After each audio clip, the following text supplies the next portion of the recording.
Welcome to episode 28 of the Energy Balance Podcast, where we teach you how to live without constant hunger and fatigue, brain fog, poor sleep, and all sorts of other low energy symptoms by maximizing your cellular energy. I'm Jay Feldman. I'm a health coach and independent health researcher. And joining me again today is my good friend, Mike Fave, who has been researching health and nutrition with me for a long time now, and also draws on his own experiences from working within the healthcare industry. In today's Q&A episode, we're going to start off by continuing the discussion from our last Q&A episode as far as how we can make healthy eating a little bit easier.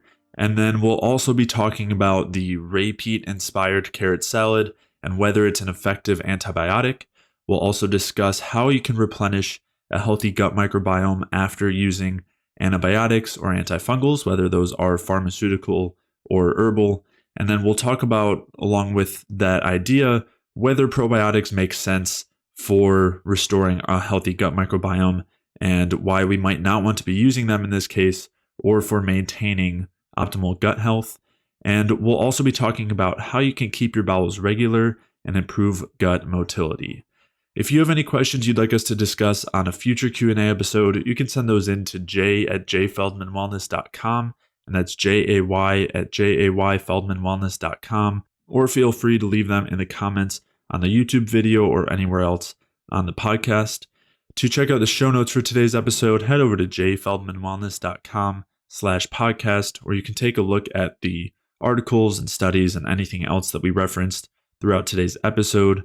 And if you are looking to restore your gut health, or you're dealing with any low energy symptoms, whether that is fatigue or weight gain or cravings and hunger or hormonal imbalances, or you're not sleeping well, or you did have some gut issues that maybe have put you in a position where you're trying to fix up your gut health, then head over to jayfeldmanwellness.com/energy and sign up for a free energy balance mini course, where you will learn about the primary things that you want to do to optimize your cellular energy balance and increase your cellular energy availability.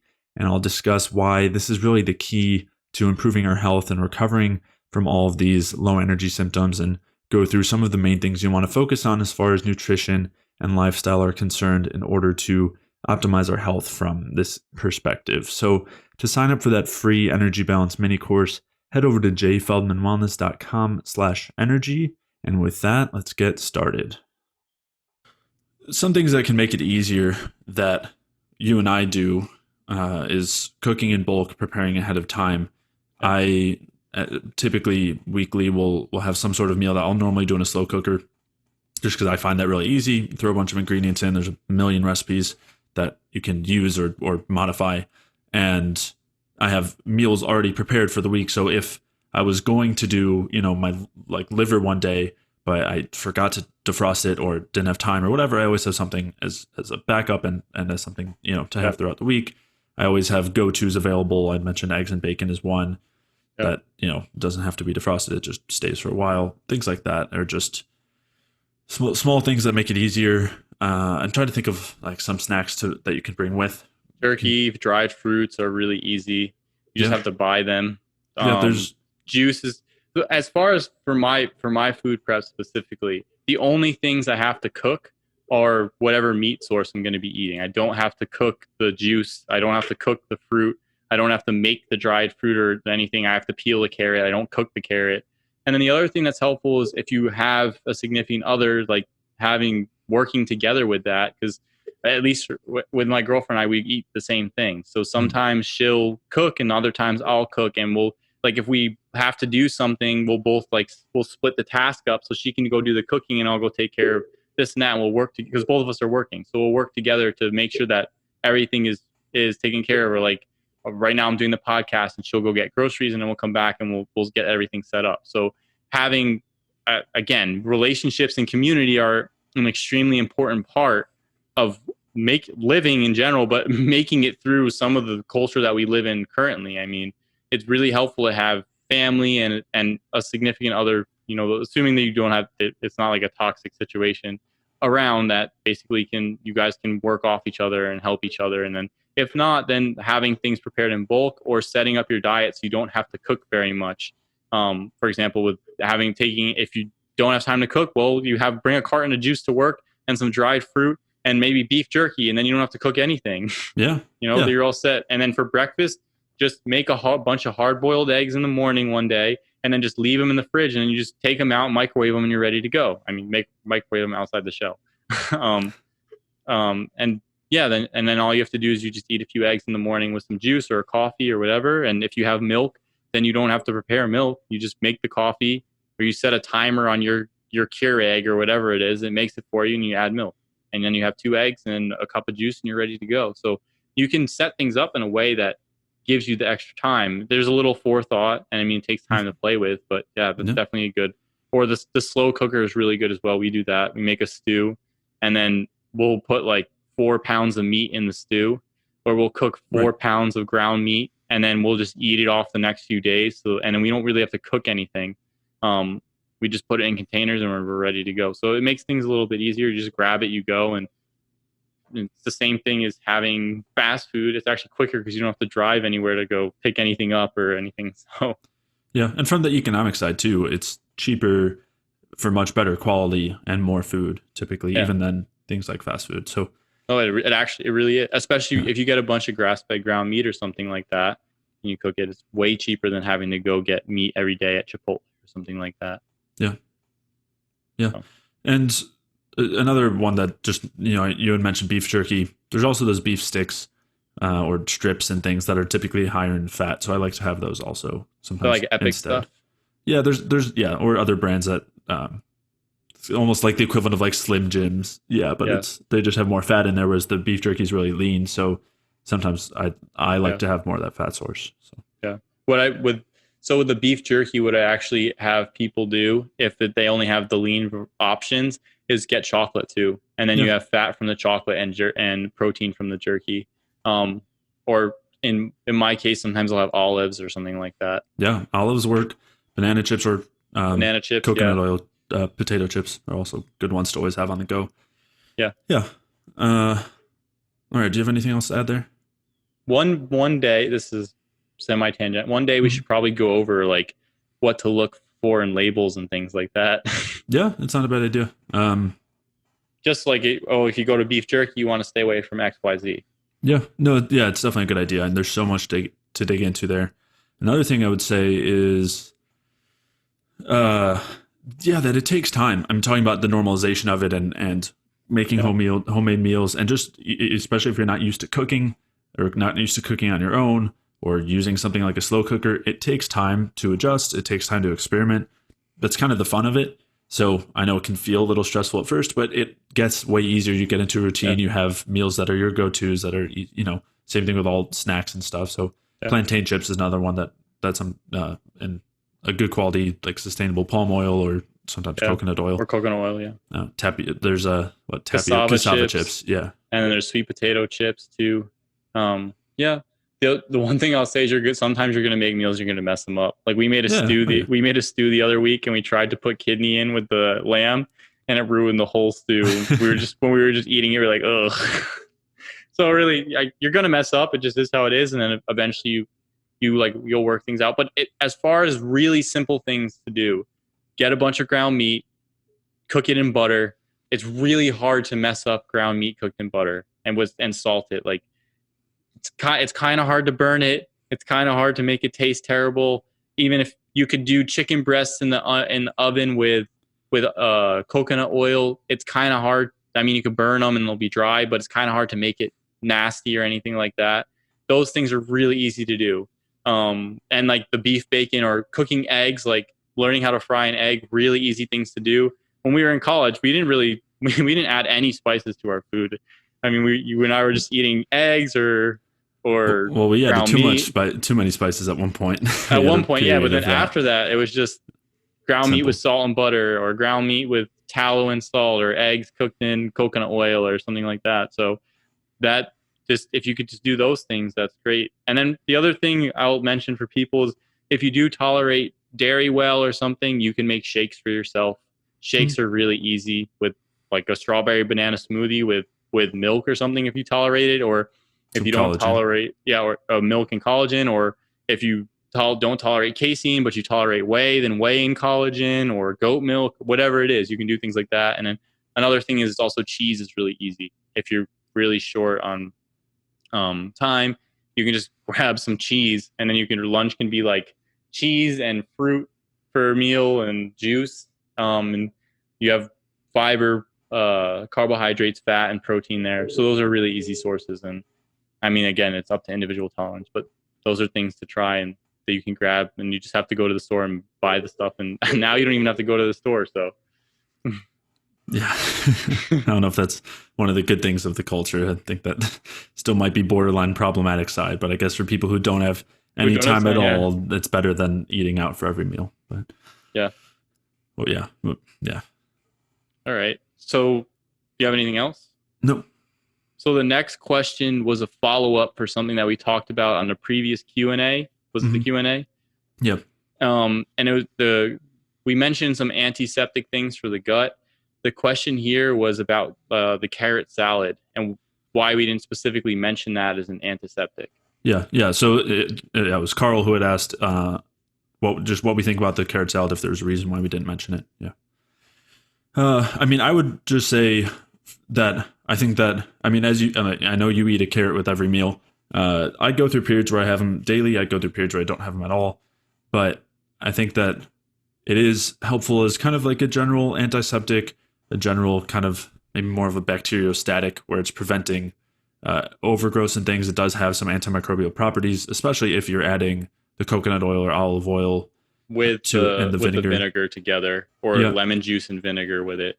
And so if you have it really becomes more antiseptic if you have the coconut oil with the medium chain triglycerides in there with the vinegar, maybe like an apple cider vinegar and some lemon and salt with the carrot. That can definitely have, number one, some stimulating properties to the intestine, but also can have some mild antiseptic effects.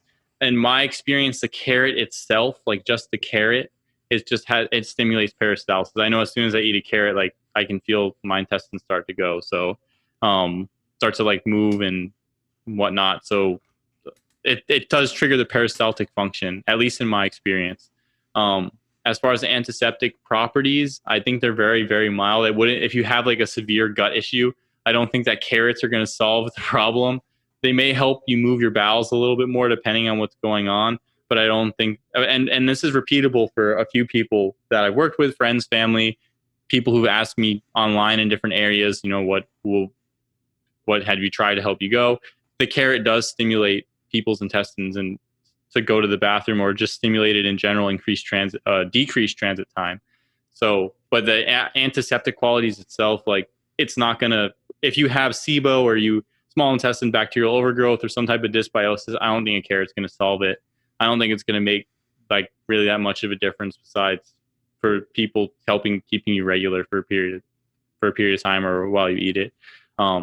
It could make it worse. It can for some people, for people who do have a pretty major or even somewhat more mild digestive issue, dysbiosis, pathogenic bacteria, fungus, whatever, it can just trigger symptoms until you clear it out. It could really make it. The carrot can make you worse. Any food can make you worse. In that point, it really depends on at that point. So that's why we didn't mention it as a major antiseptic. It's not gonna. I don't think it makes or break most people. The coconut oil and apple cider vinegar, though, can make a difference to some, especially in very mild cases. It can make a difference. And that having the carrot with those together, the carrot sort of helps to bring it through the intestine to some extent. So those things are all, and those are noted. Vinegar and coconut oil have noted antimicrobial properties. Yeah. So I would say it's more those than the carrot itself. I know on the Ray Peat sphere and things like that, people, the carrot. I had a lot of digestive issues. The carrot didn't solve those problems. I mean, it helped keep me regular, which being regular is important. It's very important. If you're not going for multiple days in a row, that you just have to start considering that. Or even daily. Yeah. You have to start considering that you have something going on. Maybe you're eating something that's slowing you down. And a lot of people will come to Ray Peat's sphere of diet, or they'll find stuff with Danny Roddy or people like that. And Dan, don't get me wrong, Danny Roddy's great. but they'll start taking in a lot of dairy, and then they start to get constipated, and that can happen with some people having too much dairy because of the opiate effect of the casein. Especially if you have weaker digestion or your body just doesn't deal with dairy very well, you can have a constipatory effect. And in those cases, I don't think the carrot's going to solve a regularity problem if you're really not tolerating the dairy. I don't think it really makes that much of a difference. I know Ray says it a lot, but in my experience, I haven't found it to be, I haven't found that to be the case. So, Yeah, just to put that in context for people who aren't already aware, Ray Peat talks about using a carrot salad where you shred up the carrot, add in some oil and vinegar, typically mentions coconut oil or sometimes olive oil, and using that to clear out intestinal issues. And yeah, so I agree. I haven't seen it be that effective for actually clearing out some sort of infection or dysbiosis, but I do think it's helpful for keeping you regular, and also maybe it does have enough antiseptic qualities, especially with the oil and the vinegar, where it will help to keep you clear once things are clear. And there's a lot of factors, like other factors that go in there, but regularity is a major one. And then having certain things that are mildly antiseptic, like a carrot salad or even just a whole carrot, can be helpful there too. yeah. Other things that can help keep you regular. I just want to go over this real quick, even though it's tangential. Starches can tend to bind people up. In my experience, the starches can bind me up, or slow down transit time a little bit. The fruits in general, non-starchy fruits, tend to have they make you go, basically. They will decrease transit time. If you're eating a lot of fruit, you can notice if you go from a diet that's heavy in starches to one that's more fruit and sugar based, you can start to realize that you're going to be going a lot more in the day. And that's the fruits have a lot of soluble fibers and insoluble fibers, and the combination of them with the polyphenols and things like that, and the lack of binding quality that some of the starch has, can lead to you going a decent amount. And they can actually keep you pretty regular, especially if you're doing it with things like eating raw carrots or something like that. So that can trigger you to go. Dairy, depending on, some people digest it well. For other people, it can have a constipating effect. And then for some people, the whole grains, this is not our recommendation to necessarily eat them, but whole grains, specifically like wheat germ and things like that, they can make you go. They can.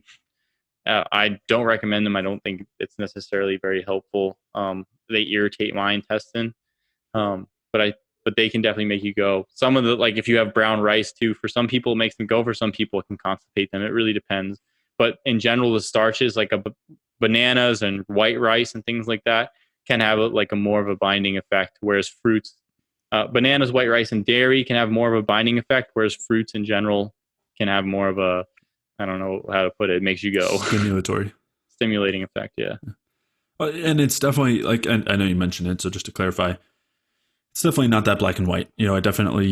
Some people will have starch and they're regular, they take it out and they're much less regular. It can be a bulk situation as well. There's not enough bulk there. So a lot of it's individual, but I do think the importance of regularity is a lot. It's very important. You want to be going daily. You want your bowels to be, and the way to think about this is essentially you have a whole bunch of bacteria and bacterial products and digested food and undigested food products just sitting in your intestine. And if you just left, it's not necessarily the same as this. I mean, it's a bad analogy, but if you left food out for days in a warm, moist environment, it's just you want from a health perspective, you want your intestines to keep moving. In the hospital, when people don't go and some people don't go for weeks, and in the hospital they won't let that happen. They actually, if a patient doesn't go for more than 3 days, they need to get laxative. Everyone gets stool softeners and laxatives to start, but they get extra laxatives. So you can have a patient get 3 different types of laxatives and then an enema if they're not going, because what winds up happening is if you get and this is for older people who are very sick, they can get like what's called paralytic ileus, where their intestines basically get stopped up and they don't move, and you don't it could be causing intestinal obstruction. But going is really important. A lot of people that I see start to decompensate or get worse tend to not have gone to the bathroom for a couple days. Mm-hmm. And then you start to, it'll progressively, and then they have, and one time I had a person, he was doing terrible. He was on he had a tracheostomy. He had just gotten sent from the ICU. He had a vent previously. So there was machine breathing for him, and he hadn't gone for days, and he was getting worse. And then when he finally went, he like his saturation, his ability for hemoglobin to carry oxygen, his lungs and everything freaked out, and he like decompensated completely. And then after he went, he was like way better after. And I've seen that happen with a few people where they haven't gone for a while, and then when they finally go, they do better. So being regular is really important. In my experience, I think there's research about it as well, but just you have a whole bunch of bacterial products and undigested food just sitting, or digested food sitting in your intestine in a warm, fermentive environment. So, Yeah. Yeah. I mean, we talk all the time about how much of a factor endotoxin plays in all sorts of disease and dysfunction, and a good way to absorb and a good way to have a lot of endotoxin in your body is to leave food with bacteria that have endotoxin and then let them sit there and then get absorbed. So, and the reason, endotoxin will actually cause intestinal permeability. It'll cause leaky gut, which will then allow it to be absorbed. And then, of course, the bacteria consuming the food that's left there isn't good, is going to create more endotoxin as well. So, I mean, there's other factors here too, but that regularity is really important to keep things moving through so that the right things are absorbed and the wrong things are not. And also you don't have these excess overgrowths and things. So, and that kind of leads into another question. Katie had asked how to replenish a healthy gut. And so many people, after they've maybe used some of those herbal antimicrobials that we talked about, or other antimicrobials that we talked about in that previous Q&A episode, they're concerned, or even if they're using a pharmaceutical antibiotic, they're concerned about probiotics and making sure that they've replenished their gut afterwards so that they don't have these issues come about. And it's a valid concern, but I think the best way to do those things is to allow our microbiome to be shaped by having the right environmental inputs, just like it naturally would. And for the most part, if we're eating the quote unquote right foods, that will happen. So if we're, things like dairy, assuming you tolerate it well, fruits, especially between the polyphenols, which basically support the growth of certain bacteria and fungus and not others, which is really important. I mean, the types of microbiota that are encouraged to be produced from fruits, for example, are typically the healthy ones, and there's a reason for that. So eating the right things, dairy, fruits, having enough fat, which has an antimicrobial effect, and then also leads to bile stimulation, which has an antimicrobial effect. Specifically in the small intestine. Exactly. Yeah. So those things will help to keep the small intestine clear. Carbohydrate also helps keeping those things clear by providing fuel for the intestines as well. And allowing for mucus production and things like that, which is really important in the intestine. Yeah. Eating enough overall is a pretty huge factor. And this kind of goes back to regularity too, where when you're not eating enough or if you're under a lot of stress, that's going to slow things down intestinally. And a few of the things that slow down motility the most are hypothyroidism, which just means low metabolism basically. And then also stress, which directs blood flow and energy away from the gut. And so like having good gut motility is again one of the most important ways to keep the wrong pathogenic bacteria and fungi from proliferating and causing problems. And so in a roundabout way, what I'm kind of getting at as far as replenishing a healthy gut, the most important thing is preventing the pathogenic ones from overgrowing and causing a dysbiotic gut, as opposed to doing things in particular to support the quote unquote healthy ones. And part of this, like the reason for that is just because there's so little known about probiotics, and there's such variation in quality, and people have such varying responses that I tend to stay away from them. Yeah, it's kind of hard to have a recommendation. Some, Yeah. I mean, you can read all these rat studies and all these studies you want in them, and some people they help, and some people they don't, and some people they make it worse, and some people. And the thing is in a lot of studies, you don't really get any colonization with much of the probiotics. A lot of them don't really stay, at least from what we've seen so far. And the thing is, you don't want a lot of probiotic to stay in the small intestine. You don't want a high amount of bacteria in the intestine. I mean, there's reports of people having overgrowth of positive bacteria in the small intestine.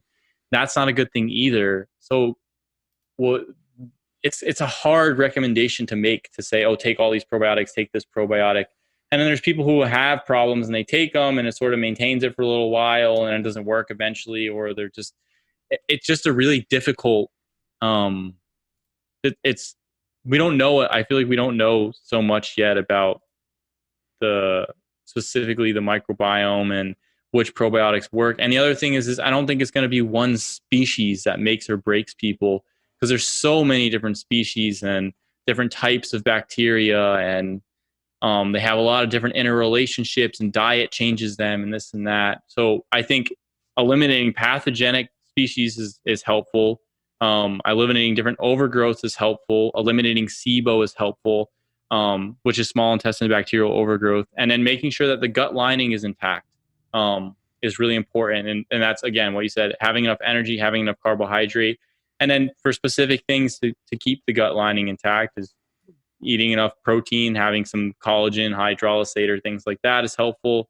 Making sure the fat intake is high, like what you said, and then if you're still having issues, bile acids can be helpful. There's 1-toro-ursodeoxycholic acid, which we mentioned previously. Those things can be helpful. Making sure that you have adequate B vitamins, because intestines are rapidly dividing epithelium, which is basically just like a skin, a covering, an outer portion of certain types of cells, and they rapidly divide. So they have a high metabolic requirement, and specifically a high requirement for B vitamins, because they have a lot of replication going on, because you're constantly shedding your skin and your intestinal layer.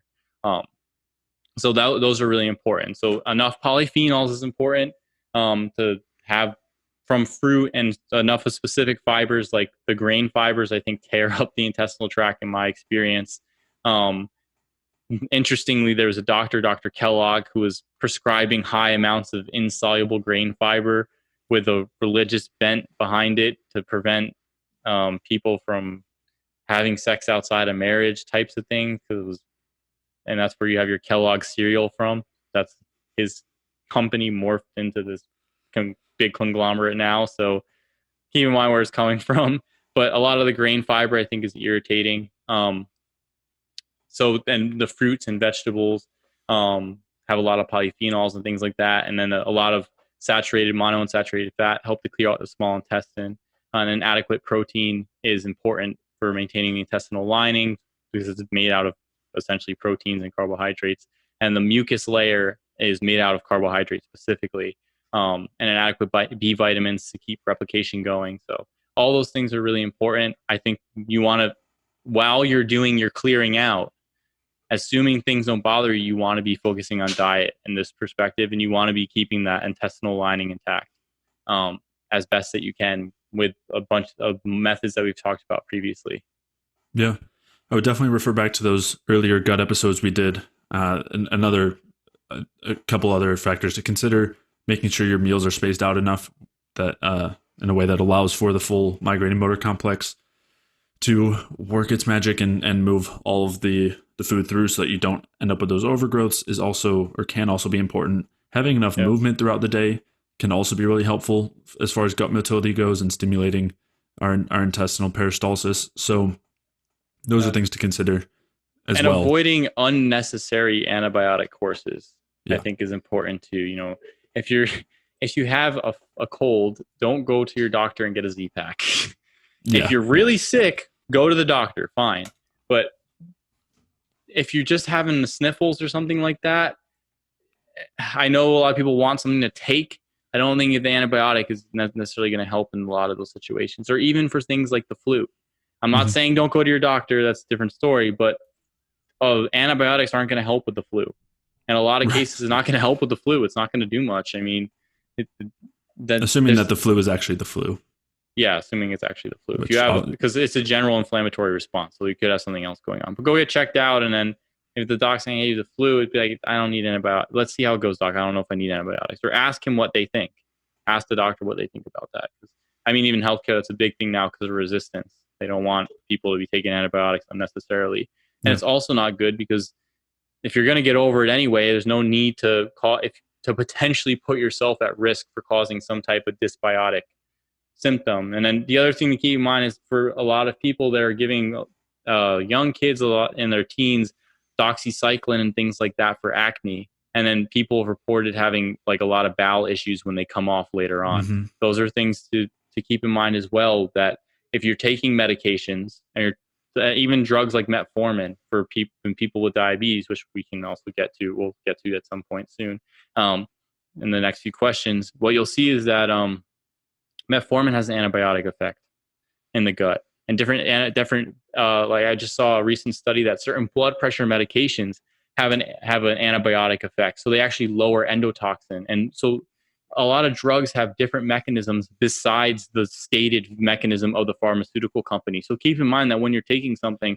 it can have a whole bunch of other effects that you don't necessarily know about, and you can develop issues from, I mean, I had a patient recently, he got a bunch of courses of IV antibiotics, and then afterwards he developed eczema all over his body, but he's 80. He's like, I never had eczema in my life. I didn't have eczema when I was a kid, and now I have eczema all over my body. And I mean, he's asked the doctor saying maybe it's neuropathic or neurogenic rash or something like that, not eczema. Because it doesn't make sense. Yeah, I was like, dude, you probably just destroyed your flora in your gut, and now you have some type of overgrowth for something, but it's not recognized in the medical community to have like maybe a candida overgrowth in the large intestine causing symptoms of eczema.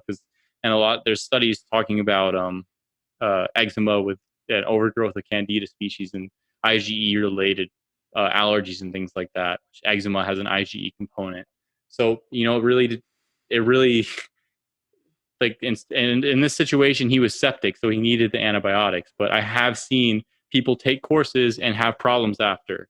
They develop food intolerance in the hospital. They develop food intolerances, weird rashes, like depression, weird symptoms, mood symptoms. So just those are things to keep in mind with taking any type of medication, or even things like Accutane for acne and things like that. Keep in mind that, yeah, you'll get rid of acne, but what else is it doing? Or finasteride or something like that. Yeah, may stop your hair loss, but what else is going to happen? Because it doesn't just affect this one pathway all the time. And I know this is tangential, but just something to keep in mind. Yeah. No, I've seen it as well with clients who have been on doxycycline for acne, for example, and then went off and had a whole slew of really intense symptoms following, like really intense fatigue or autoimmune issues coming up. So yeah, it's definitely an issue and a complex one. And again, it's not as simple as just giving probiotics after, which has been the kind of mode of action in the alternative community, is that, oh, you just need to make sure you take antibiotic or probiotics if you take an antibiotic. And now that's starting to happen in the conventional mainstream as well, where they're prescribing them. But then there's also research showing that these probiotics can actually prevent proper gut recolonization after antibiotics, and that also it affects people differently. As we said, there's in the research, they show individual responses to these things that are like vary. Yeah. And so that's again, this I is see why it in the hospital all the time. I see them giving. There's prescriptions now for different. There's Florastor and there's Risabid, which are, one is, I think, Florastor, I think is the Saccharomyces boulardii, the yeast. I butchered that, and then the other one is the Lactobacillus Risabid. And they basically give those to patients who take antibiotics and they're worried about them getting C. diff. But even taking them, they still get C. diff. The patients are still getting C. diff. So, and then the other thing to keep in mind is certain probiotics, in some, like even some of the soil forming ones, and then certain other strains, like there's some Enterobacter strains of probiotics that they have out. Some of those in immunocompromised people or older people have been associated with sepsis. And like there's like even some of the yeast probiotics have caused fungal sepsis in immunocompromised or sick older patients. So they may have some type of symbiotic or mutualistic function in the body, but they can be a problem. So you can have overgrowth. Sepsis, I'm sure, is rare for most people. If you're walking around, normal person, I would say it's probably a very small chance you get sepsis. But there are studies of people getting sepsis with that. And I know even for my own dad, he was drinking a lot of kombucha, and it was heavy on. It had Bacillus coagulans, which is a soil-based probiotic, and then it had a lot of a specific yeast in there. I think it was like the Saccharomyces boulardii one. And he got he got SIBO from it. He was drinking it every day. He was like addicted to it. He couldn't get off. And then he was started to realize, oh, I'm having a lot, like I'm burping a lot of burping, and I'm having a lot of like bloating, and I'm having diarrhea. And I'm like, do you need to stop drinking the kombucha? And you need to go see your doctor and get like a breath test or something. And basically the doctor is saying that he had maybe some type of bacterial overgrowth in the intestine. And then they wanted to give him a probiotic. And then I was just like, why don't you try some herbal antimicrobials and, like take that for a little while and try and move your diet, your carbohydrate sources to something a little bit more easily digested, like simpler sugars, so that the simple sugars aren't going all the way down deeper in the small intestine than the starches are. And if you have an overgrowth, the bacteria are getting that. And over time, he got fine. He cleared it. He got better. But for a few months there, he was really uncomfortable because he was drinking so much kombucha that he gave himself what seemed to be SIBO. So yeah, and it's interesting because I've seen people who respond poorly to that, and I've also seen people who actually respond really well to I have as well, yeah. store-bought kombucha and like see a drastic improvement in symptoms. So again, this is why we talk variable. It's why yeah. we don't want to make a recommendation. Well, and it's why I typically don't go that route. I typically would not go towards the probiotic route because of that, and it makes so much more sense to go to allow your microbiome to restore on its own by giving the right inputs food wise and environment wise. And as far as the SIBO from like lactic acid bacteria, that's not uncommon either. I mean, there's research showing that those probiotics can cause brain fog, SIBO, and like lactic acidosis. So it's important to keep that, especially because people are taking like in your yogurt. How much bacteria is in a cup of yogurt? I'm not 100% sure, but I know some people are taking like a couple 100 billion units, colony forming units of bacteria, and then or like trillions and high dose this and high dose that, and it's like, you could be causing an issue. Some people it helps out. Some people just clears out whatever they got going on, and that's possible as well. So the other one thing I will point out is some of the the spore forming ones that are talked about in the Ray Peat community, and the ones that specifically haven't been associated with sepsis or like any type of pathogenesis. So it's like Bacillus subtilis. That one isn't really known to colonize the gut. It usually, from what I've seen, it will stay in the gut for about 21 days after you use it for a little while, and then it just closes out. It's because it's not the environment that it really thrives in. So for short courses, I've seen reports of people clearing C. diff with that, and Clostridia the difficile, I think is the full name, but we just call it C. diff in the hospital. A really rough infection, really difficult to get over, especially if you're immunocompromised. And basically that usually occurs when you've wiped out your normal flora with a whole bunch of antibiotics. And that one's really difficult, and that's hard to get rid of. And then the treatment for it is often harsh antibiotics, specifically vancomycin. And that really it just wrecks it worse. It just makes it, because then you get off. And since the C. diff is also a spore forming bacteria, once you clear the environment, once you start using Vanco, the C. diff will spore form, so because the environment's not good anymore, but the spores stay in the intestinal tract. And then basically what happens is, as soon as you stop the course of antibiotics, the spores regerminate and you have C. diff again. So I've seen patients just have C. diff, antibiotics, the C. diff goes away, C. diff comes back once they stop. Start antibiotics, once they stop antibiotics, C. diff comes back. And they just go like that for a period of time until eventually the body just, some people, especially very critically ill people, they don't really kick it. But for people who are healthier, I've seen older people kick it. But yeah, heard reports of people using the soil forming ones, and they've helped out, specifically the Bacillus subtilis. And that one I haven't seen any studies on it for sepsis or anything. So if anybody has them, would like to look at them. So yeah, from what I understand, there's like an anecdote about it or an old story about it. In World War II, when the Germans were in Africa, there was like a lot of, I think, was it cholera or some type of diarrheal disease, and basically they found out that the people in the desert were eating camel dung when they had gotten an outbreak of whatever the specific agent was. I think it might have been cholera. And then they found out that it was like a bacillus species, like Bacillus subtilis, within the camel dung. And basically, the soldier, they'd like patented they found some process to get the Bacillus subtilis, and they were giving it to the soldiers, and it would wipe out the cholera. Because the Bacillus subtilis species itself specifically produces antibiotics in the gut, specific antibiotics. And so it can help to clear out, specifically in the colon, where most people get a lot of their issues, because it's harder to treat with the colon because it's so much, anything you put in has to go all the way through the small intestine first and go through stomach acid and bile acids and bicarbonate and changes in pH and all this stuff, and enzymes.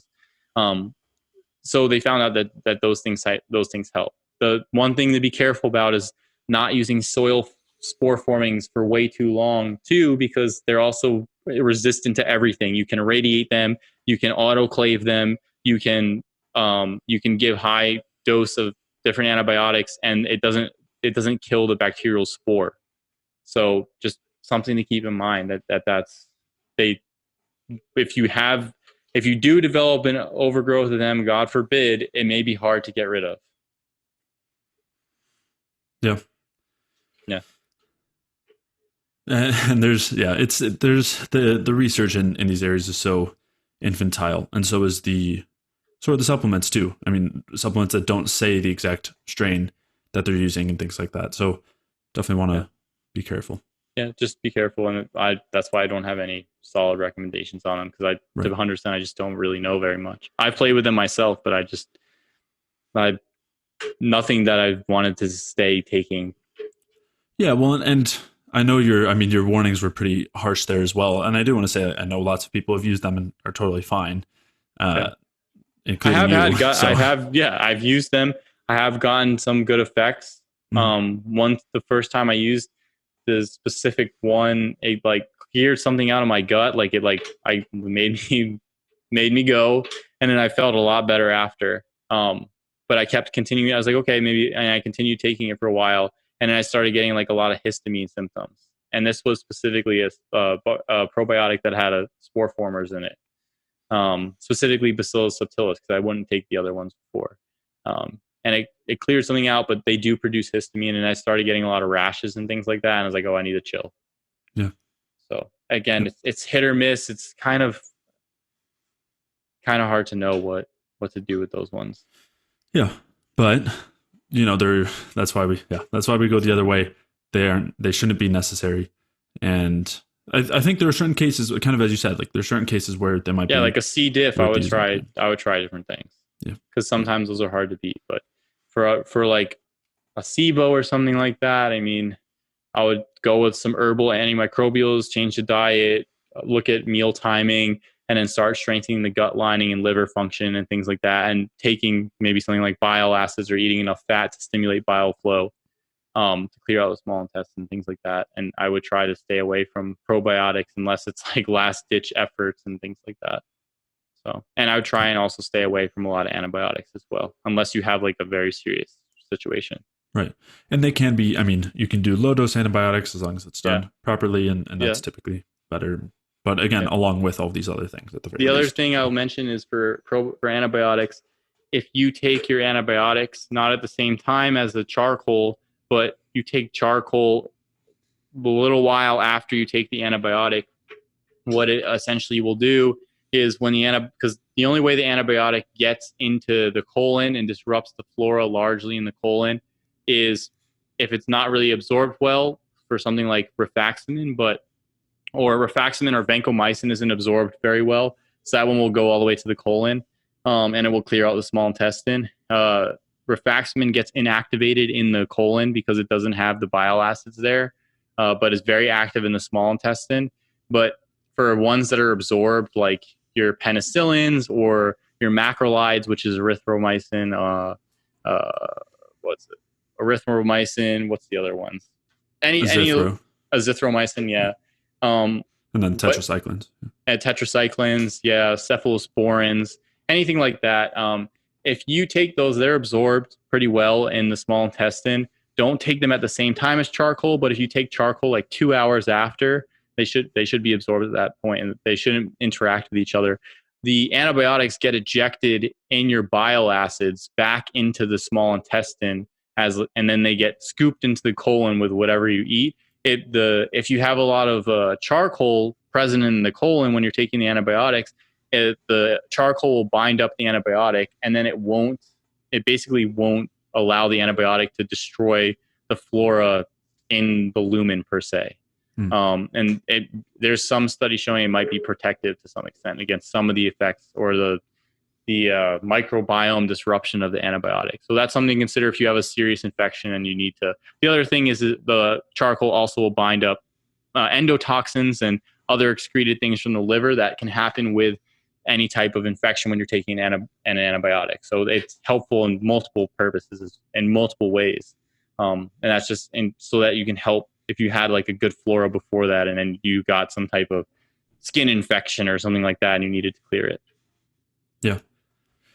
Yeah.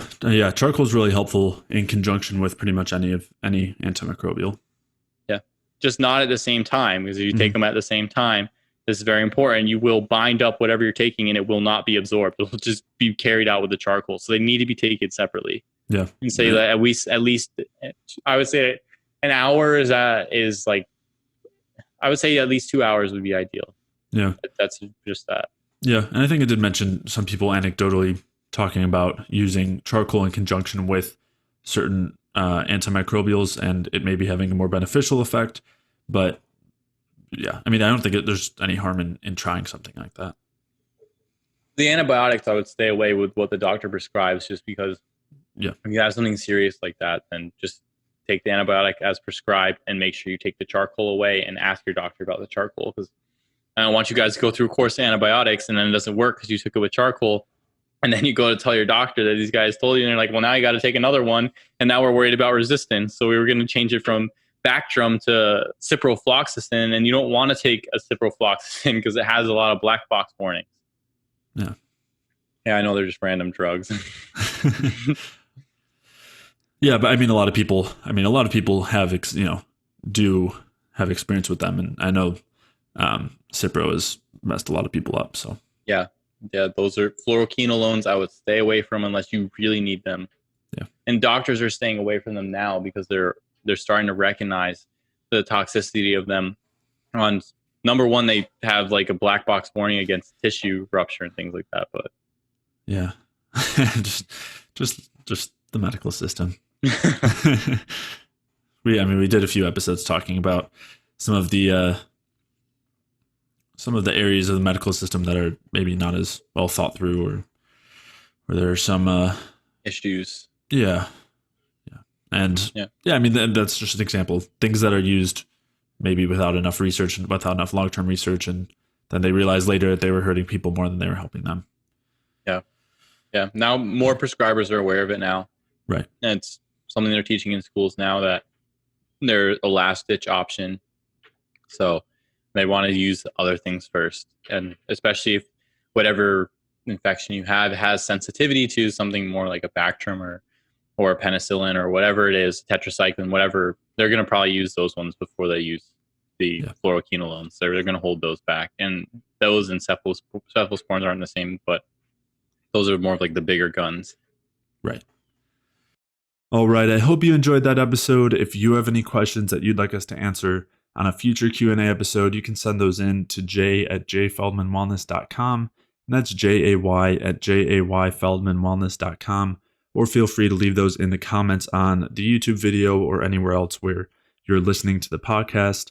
If you did enjoy today's episode, please leave a review or a like or a comment or a 5-star rating on iTunes. All of those things really do a lot to help support the podcast, and I really do enjoy hearing from all of you. So please feel free to leave a comment or send me an email. I really appreciate it. And to check out the show notes for today's episode, head over to jfeldmanwellness.com/podcast, where you can take a look at anything that we referenced throughout today's episode. And throughout today's episode, we did discuss gut health quite a bit. And if that is an area where you're struggling and you'd like some extra help or guidance, you can head over to jfeldmanwellness.com/call and sign up for a free call where I'd be happy to offer you some of that guidance as far as how you can restore proper gut health. And if you are dealing with any of those symptoms or any other low energy symptoms, whether that is any sort of chronic inflammation or fatigue or cravings and hunger or hormonal imbalances or weight gain, then head over to jfeldmanwellness.com/energy, where you can sign up for a free energy balance mini course where you'll discover the main things that you can do in order to optimize your cellular energy balance, which is the key to improving all of those low energy symptoms and all sorts of other chronic health conditions that you might be experiencing. And this includes what you can do as far as diet and exercise and stress are concerned to optimize things from that bioenergetic level. So to sign up for that free energy balance mini course, head over to jfeldmanwellness.com/energy. And with that, I will see you in the next episode.